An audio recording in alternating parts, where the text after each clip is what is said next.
करपा खातीर निजेच स्वप्न पळोवं नाकात, जागे रावन स्वप्न पळयात आनी तें स्वप्न पळोवपाची गरज आसा। आनी ताकाच लागून आमी जे म्हणटा की क्लीन इंडिया कोणा खातीर?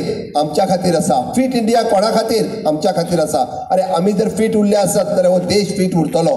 आमी जे म्हणटा की डेली अर्दे वर एक्सरसाइज आसतलो, योगा आसतलो, प्राणायाम आसतलो, हे कोणा खातीर आसा? मोदीजी खातीर न्ही, म्हाज्या खातीर न्ही, हे तुमच्या खातीर आसात। आमी जितके फिट उरतले आसत, जो फिटनेस आमी मेंटेन करतलो आसत जाल्यार तोच फिटनेस हो आमकां कालांतरात देशाची जेन्ना 100वी पुराय जातली, आमी विकसीत भारत 2047 म्हणजे फुडल्या 25 वर्सांच्या मदीं जेन्ना देश स्वतंत्र जावन 100 वर्सां पुराय जातली, याद दवरात। कारण देशाच्या स्वातंत्र्य लढ्यात तुम्ही आमी नासले, गोयच्या स्वातंत्र्य लढ्यात तुम्ही आमी नासले।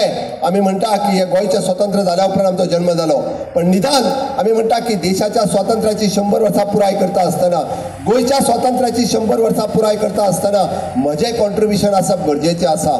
आनी तें कॉन्ट्रिब्युशन खंयच्या माध्यमांतल्यान आसतलें तर विकसीत भारताक जेन्ना आमी म्हणटा की 100 वर्सां पुराय जाता आसतना म्हजें कॉन्ट्रिब्युशन दिवप हें गरजेचें आसा। आनी हें कॉन्ट्रिब्युशन कितें? तुम्ही केल्ल्या कामाच्या रुपांतल्यान। आज हांव पळयता म्हाज्या समोर आशिल्ले स्काउट गायडचे, NSS आसतले, वेगवेगळे सगळे स्टुडंट्स आसा, पण हे सगळे जाण आपले करियर करतले आनी त्या करियरांतल्यान जेन्ना कॉन्ट्रिब्युशन दितले तेंच देशा खातीर कॉन्ट्रिब्युशन आसा। आज आर्ट आसतलो, कल्चर आसतलो, रिसर्च आसतलो, इनोव्हेशन आसतलो, टेक्नॉलॉजी आसतले, ह्या सेक्टरात तुम्ही फुडें वचपाची गरज आसा। आनी गोंयांत आमी त्यो संदी अवेलेबल करून दिल्या आनी तुमच्या सगळ्या खातीर हे सगळे तर हांव म्हणटलो की फ्री ऑफ कॉस्ट अवेलेबल आसा। तुम्ही फक्त ह्या टेक्नॉलॉजी इनोव्हेशन ग्रॅब करपाची गरज आसा। अरे आज सांखळी सारकिल्या ह्या ल्हानशा शहरात PG to KG, KG to PG हे शिक्षण हांगा अवेलेबल आसा। आमकां चड पयस वचपाची गरज ना। मुद्दाम तुम्ही पळयशात सांखळी सारकिल्या ह्या ल्हानशा शहरात तुम्ही जर म्हटलें की म्हाका पोस्ट ग्रॅज्युएट करपाक जाय खंयच्या हिंदींतल्यान, फुडें आशिल्ली म्हाज्या समोर आशिल्ली गव्हर्मेंट कॉलेज ते पोस्ट ग्रॅज्युएशनचें एड्युकेशन तुमकां अवेलेबल करून दिता। आज आमी हांगासर रवींद्र भवन सांखळी हांगासर जमल्यात।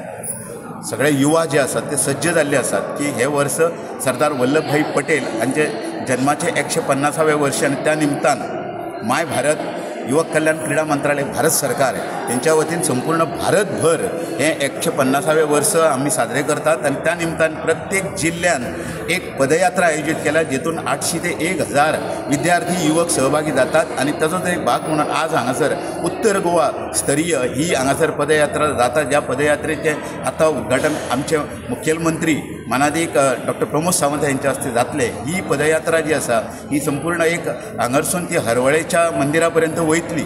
मुख्य उद्देश या पदयात्रेचो आसा की सरदार वल्लभभाई पटेल यांचे जे विचार आणि राष्ट्रीय एकते खातीर याका आमी पोलादी पुरुष म्हणतात की विविध जे आमच्याकडे संघराज्य असली आणि त्यावेळेचे मांडलिक राज्य असली ती राज्यां एकत्र करून ती हो भारत अखंड करपाचें काम सरदार वल्लभभाई पटेल केला। तो विचार आजच्या तरुणापर्यंत पोहोचवचो, प्रत्येक तरुणामध्ये देशभक्तीची भावना निर्माण जावची आणि हे राष्ट्र अखंड आणि एक दवरच्या खातीर प्रत्येक युवकान एक आपले योगदान दिवचें म्हणून हे एक अशा तरेची पदयात्रा। ही पदयात्रा 26 तारीख मेरेन सगळ्याच जिल्ह्यांनी चलता।